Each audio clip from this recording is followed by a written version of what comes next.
Minatamis na saging na naman ang lulutuin ko for today's video. Ang sarap na neto pag mainit-init pa or lalagyan ng yelo at evaporated milk. Kaya tara, luto tayo!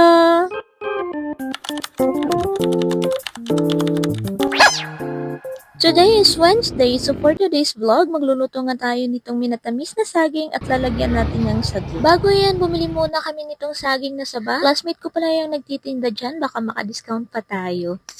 Pagka-uwi nga namin, ibinalatan ko na din yung niyog at nagpapaka-independent woman na naman ako. Masakit nga yung tiyan ko dyan at di ko alam anong nakain ko. Madali lang naman itong balatan since sanay naman ako sa ganito. Naglaga na rin pala ako dito ng sago at 1 cup pala yung ginamit ko. Ako na rin yung pumiga ng niyog. Actually, isang pigaan lang to. Actually, binalatan ko na nga din itong saging ng saba. Ang sobrang ganda nga nitong aking nabili. Napakakinis kasi at wala ka talagang makikita na matigas or maitim na parte. Saktong hinog nga lang din ito kaya hindi nga malalata itong lulutuin kong minatamis na saging. Nilagay ko na din yung huling gata at 1 cup sugar. Haluin ko lang ito hanggang sa matunaw. Kumukulo na nga yung gata kaya ilalagay ko na itong saging ng saba. So, habang hinihintay ko nga na lumambot yung saging, ipapakita ko muna sa inyo yung kamatis namin. Ang lalaki na nga ng bunga at ang dami pa. Anyways, medyo malapot na nga yung sabaw niya kaya ilalagay na natin yung unang gata. Nako, napaka-creamy na nga neto. Lalagyan ko na rin pala ito ng 1/2 teaspoon ng asin. Medyo lumapot na nga yung sabaw dyan kaya nilagay ko na itong sago. Medyo marami nga ito at nagiging overload na.